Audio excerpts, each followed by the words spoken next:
there, welcome back. Today we're going to touch on one I've been working on for a while, actually almost about a year. Not the review in that itself, but evaluating the product.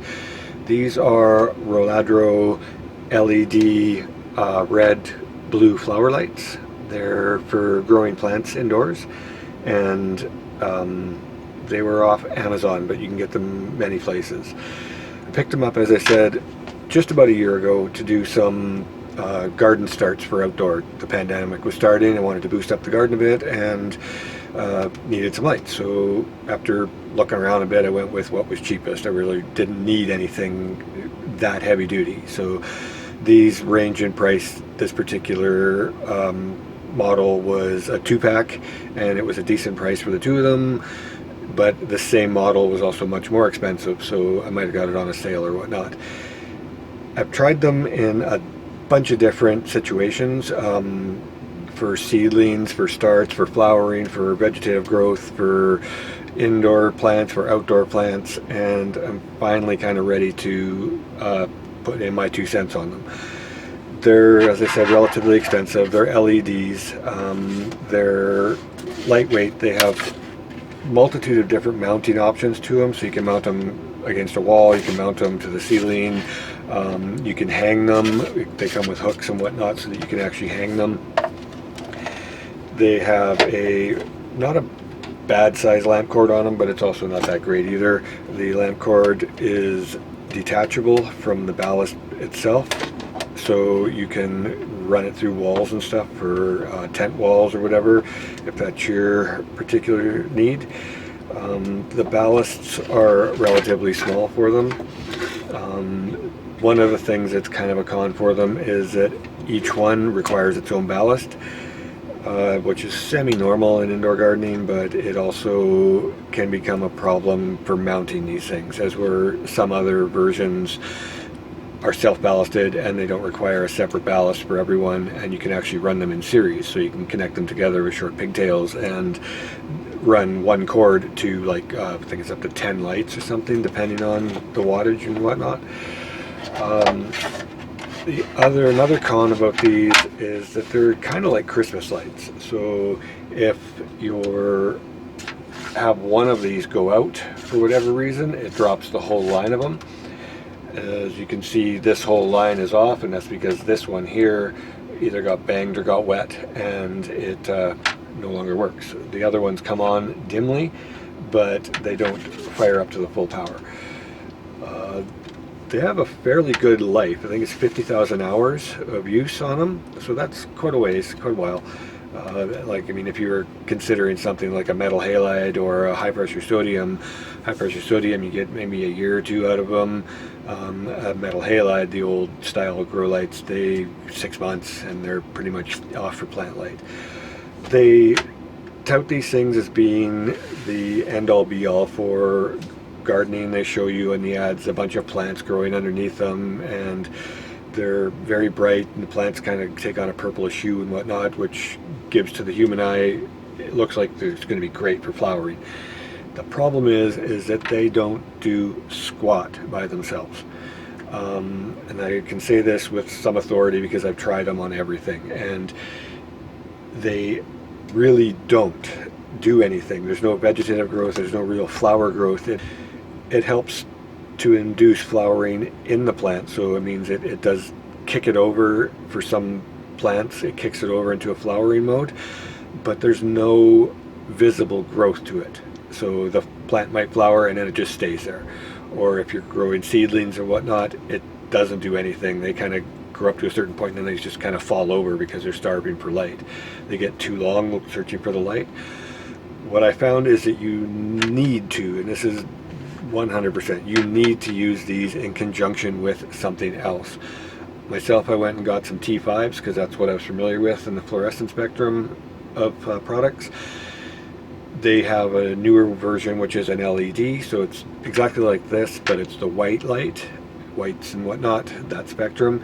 And when you use the two in conjunction with each other, say 2 to 1, so one of these to 2 T5s, you get amazing growth. Flowers grow bigger, plants more robust, the difference is night and day. Like, you can't even compare the two.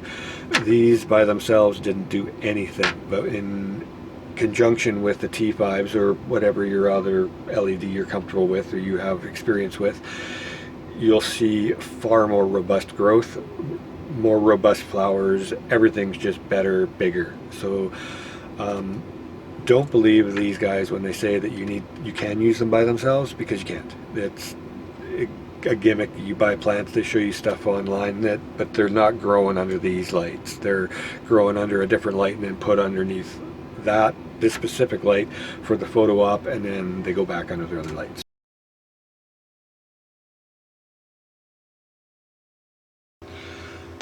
Okay, so this is what they look like when you have them on your plants. As I said, you can't really see any sort of signs of health in the plant leaves, like if there's a deficiency in something or you have insects or whatever. It's pretty hard to see with these lights on only.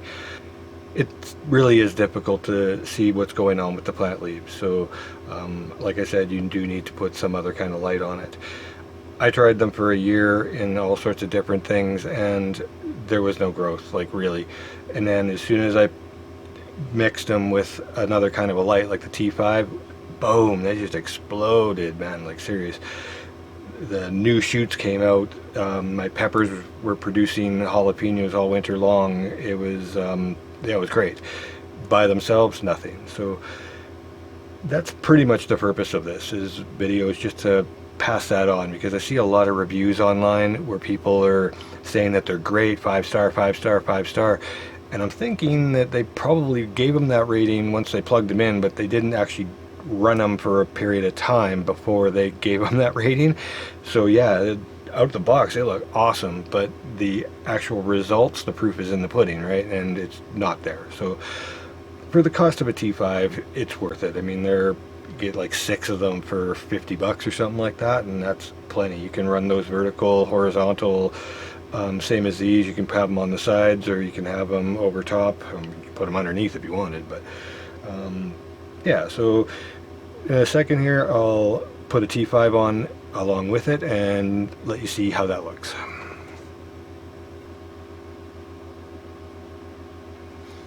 Okay, so by themselves, as you can see, that's the red blue spectrum you got there, and you add the T5. Okay, adjust this a little bit, bring it up just a smidge, and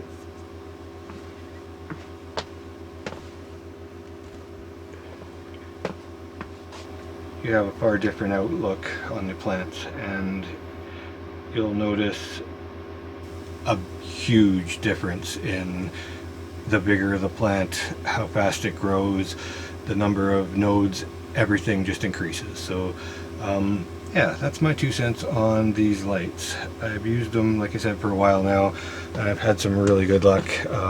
Actually tore some jalapeno plants out of the garden at the end of the season last year, and I brought them inside, and after a while, under the Roladro lights, Roladro, under the flowering lights, they did nothing, not a thing. But the other plants I had going on at the same time did nothing. So basil and catnip, and I believe I had some mint going on as well. And the last two, catnip and mint, those are weeds. They should grow well under anything, and they didn't. And that's really where I started to put it all together. So once I added the T5s, boom, I had peppers all winter long. I had fresh catnip for my cat's indoor grow show. He had fresh basil and that all winter long, and I was just under a few T5s and 2 of these mounted on the sides.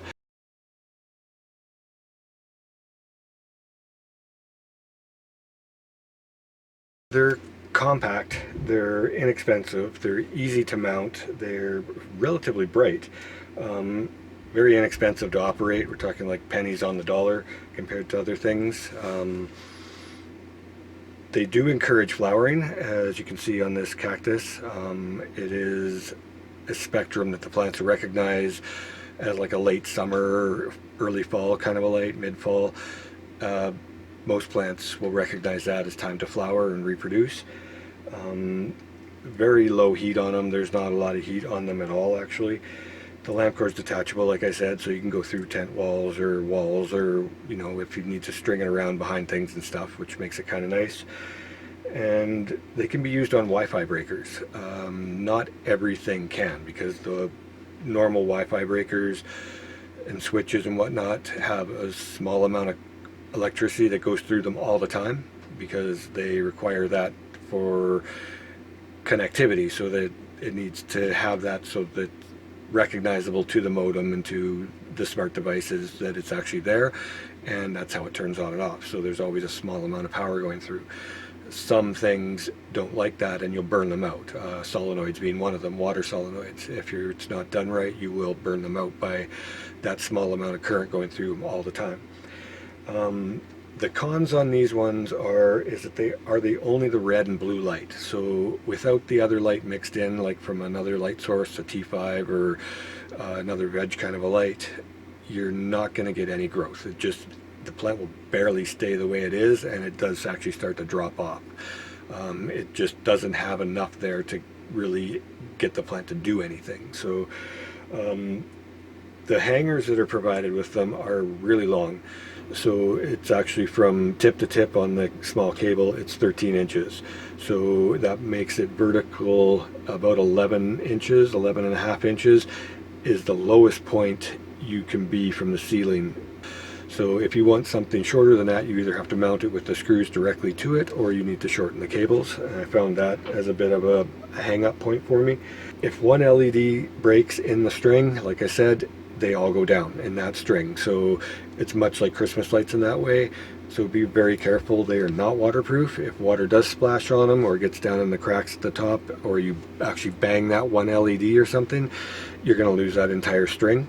You require an individual ballast for each one, which can get problematic with cords and stuff going everywhere and mounting them and taking up space and heat and all that kind of stuff. So if those are concerns for you, you might want to think about something else, like the T5s, like I said, which do come in the same spectrums and that, but you can actually run them in series. So one power cord connected into a timer or light switch or whatever, and then run like 10 4-foot LED strips off them. So that's fairly customizable, and you can get a lot out of one cord that way. I like T5s, you can guess.